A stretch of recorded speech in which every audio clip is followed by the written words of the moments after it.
Tommy Lee Jones, one of Hollywood's most iconic actors, has lived a life filled with hardship, brilliance, and mystery. Born on September 15, 1946, in the small Texas town of San Saba, his early years were marked by turmoil. His father, Clyde, worked in the oil fields and had once been a cowboy, while his mother, Lucille, juggled jobs as a police officer, teacher, and beautician. Their marriage was volatile. They married and divorced twice, moving constantly as Clyde chased work across Texas. The instability and constant fighting shaped Tommy into a guarded, serious child who learned early on to hide his emotions. Behind closed doors, his father's violent temper turned their home into a place of fear. Drunken beatings were common, and Tommy learned to read his father's moods to avoid being hit. In 1954, when Tommy was 8, Clyde was badly burned in a drilling explosion that killed 2 men. The incident left Tommy working small jobs to help the family survive, and taught him how fragile life could be. By age 12, he had attended 7 different schools, struggling to fit in wherever they moved. At Robert E. Lee High School in Midland, he was often looked down on by wealthier classmates, but his size and strength made him a fierce competitor on the football field. When he earned a scholarship to the prestigious St. Mark's School in Dallas, he finally found stability and direction. During summers, he returned to the oil rigs to work alongside his father. The long hours, brutal heat, and dangerous conditions hardened him further. He saw men lose limbs and nearly lost his life himself when a 500-pound drill bit crashed beside him. In 1965, Jones earned a scholarship to Harvard University, where he majored in English literature and shared a dorm room with future Vice President Al Gore. The two became lifelong friends, often debating politics late into the night. Tommy also played offensive guard on Harvard's undefeated 1968 football team, and was on the field during the legendary Harvard beats Yale 29-29 game. He found his calling in acting through the campus theater scene, where his raw performances astonished audiences. After graduating in 1969, he moved to New York to pursue acting professionally, appearing in plays such as A Patriot for Me and Fortune in Men's Eyes. To make ends meet, he joined the soap opera One Life to Live, where he played Dr. Mark Toland for 4 years. His film debut came in 1970 with Love Story, a massive success inspired partly by his and Al Gore's friendship.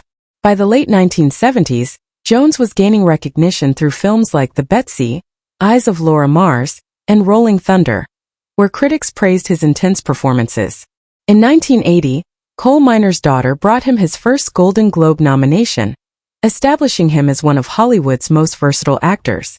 He followed that with The Executioner's Song, a chilling portrayal of convicted killer Gary Gilmore that earned him an Emmy Award in 1983. Jones's ability to convey both menace and vulnerability made him a standout in every project. Though his career flourished, his personal life was turbulent. He married actress Kate Lardner in 1971, but their marriage ended 6 years later due to his obsession with work. In 1981, he married photographer Kimberly Clowley, with whom he had 2 children, Austin and Victoria. Their marriage lasted nearly 15 years before ending in 1996, amid rumors of infidelity, during his peak fame after The Fugitive. That film, released in 1993, was a massive hit and earned Jones an Academy Award for Best Supporting Actor. Despite success, his perfectionism and intensity often strained relationships both on and off set. Throughout the 1990s, Jones starred in a mix of action and drama films, from Under Siege and The Client to Batman Forever and Men in Black. His collaboration with Will Smith in Men in Black turned into one of cinema's most memorable partnerships. Though the filming wasn't without chaos, he often broke props and disrupted scenes unintentionally. Despite that, the film grossed nearly $590 million and solidified his place as a global star. Yet behind the scenes, his reputation for bluntness was legendary. During Batman Forever, he famously told co-star Jim Carrey, "I cannot sanction your buffoonery," making headlines for his unfiltered honesty. In the early 2000s, Jones shifted toward directing, beginning with The Good Old Boys, where he met Dawn Laurel, a camera assistant who would become his third wife in 2001. They built a quiet life together on their sprawling Texas ranch, far from Hollywood's glare. Jones continued acting, starring in The 3 Burials of Melquiades Estrada, which he also directed and which won him the Best Actor award at Cannes in 2005. His later roles, like Sheriff Ed Tom Bell in No Country for Old Men, reminded audiences of his unmatched ability to bring quiet strength and depth to the screen. The film won 4 Oscars, including Best Picture, and cemented Jones's legacy as one of the great American actors. In the years that followed, Jones took on powerful supporting roles in Lincoln, The Homesman, and Jason Bourne, where critics noted that he seemed weary but still commanding. He remained deeply connected to Texas, running a massive ranch where he raised horses and cattle. His love for polo continued for decades, though it brought its share of danger. He was once knocked unconscious during a fall in 1998. In 2010, he faced a lawsuit after a guest was injured during a polo match, but he ultimately won the case, though it cost him hundreds of thousands in legal fees. Despite his tough exterior, Jones was deeply private and protective of his family.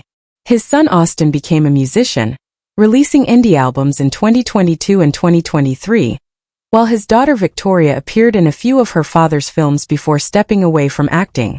Jones's long career earned him immense respect, but as he aged, he withdrew from public life. At the 2023 premiere of Finiskind, he appeared frail and confused, asking co-star Jenna Ortega if they had shared scenes together, a moment that quickly went viral and sparked widespread concern about his health. Friends said he seemed tired and detached, no longer the sharp, commanding presence he once was. Rumors began circulating in 2024 that his wife Dawn was seriously ill, though no confirmation ever came. Around that time, Jones stopped taking new film roles, choosing instead to remain on his 30,000-acre Texas ranch. Reports of failing health and memory loss began to surface, but true to form, he kept his personal struggles private. He has always avoided the limelight, preferring the solitude of his land and horses to Hollywood parties or interviews. Financially, Jones's career was long and prosperous. Despite selling his Wellington, Florida polo estate for less than expected, he maintained an estimated net worth of $100 million in 2025.